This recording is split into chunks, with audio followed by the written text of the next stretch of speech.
Bonjour à tous. Alors aujourd'hui nous sommes le week-end pascal 2020. Vous voyez, c'est le printemps, là il y a les cerisiers qui sont en fleurs, les pissenlits, c'est super beau, il y a du jaune. Le jaune c'est super. Alors je me présente d'abord, je suis berger. Je possède des milliers et des milliers de moutons qui m'obéissent au doigt et à l'œil, et aussi à la baguette. Mon rôle de bon pasteur est de les protéger avec amour. Donc je les nourris bien, j'en prends soin.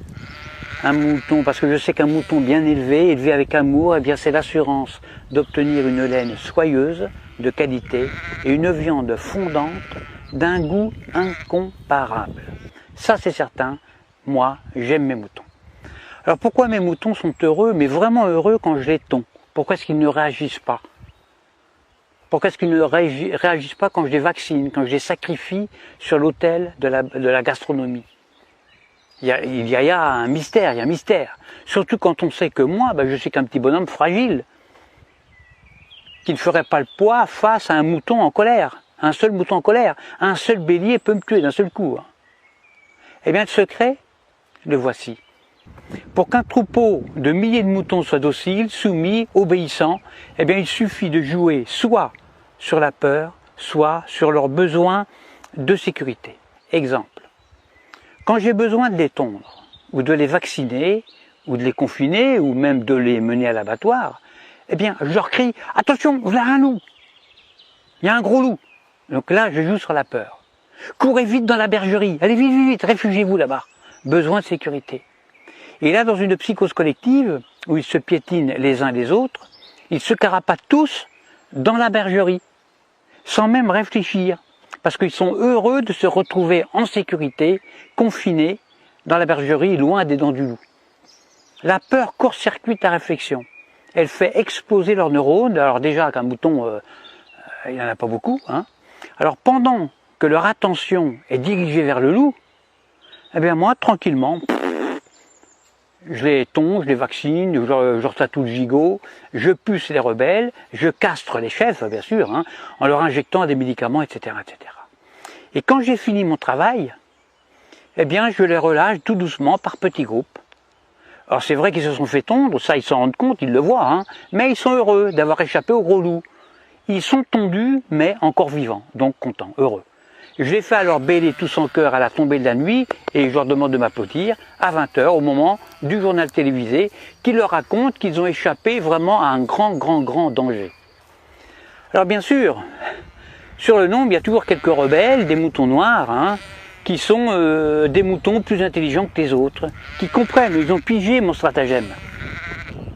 Alors ils essayent, ils tentent désespérément d'expliquer à leurs frères moutons, à leurs congénères, que si le loup en croque 2 ou 3 seulement, le berger, lui, est beaucoup plus dangereux, puisqu'ils finiront tous sur une table en méchoui, ou sur la table pascale.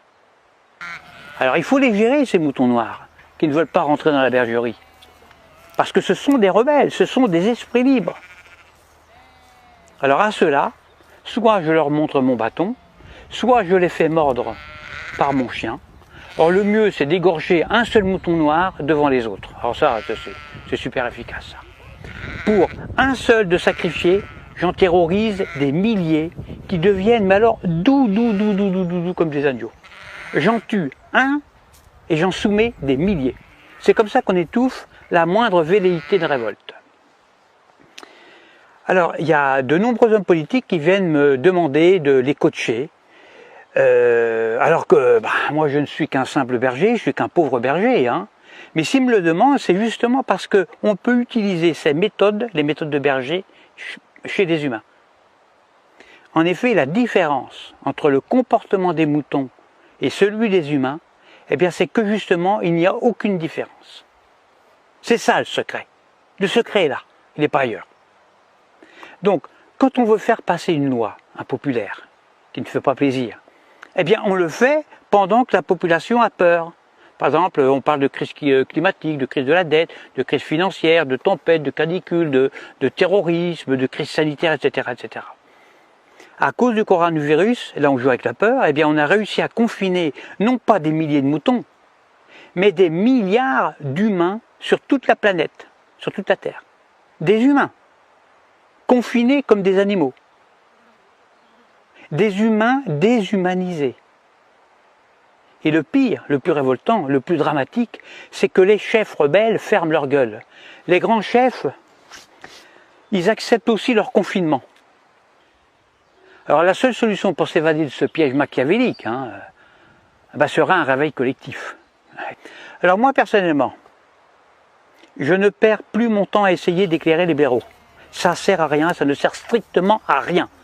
Parce que quand j'explique la stratégie dont sont victimes les moutons, soit le mouton est déjà éveillé, alors dans ce cas-là, toutes mes explications sont vraiment inutiles, ou alors je tombe sur un mouton con. Et si c'est un mouton con, il ne comprendra rien à ce que je lui raconte. Parce que justement, c'est un mouton con. Alors il faut faire attention parce que le mouton con, lui, il n'est pas fautif. Il est con, c'est tout, c'est pas sa faute. Alors à bientôt pour une prochaine vidéo. Pensez à vous abonner, à diffuser la vidéo parce que je me présente aux prochaines élections présidentielles et puis j'ai besoin de beaucoup d'électeurs. Et je dis, vive moi, votre futur président dictateur. Faites le bon choix, votez pour moi. À bientôt.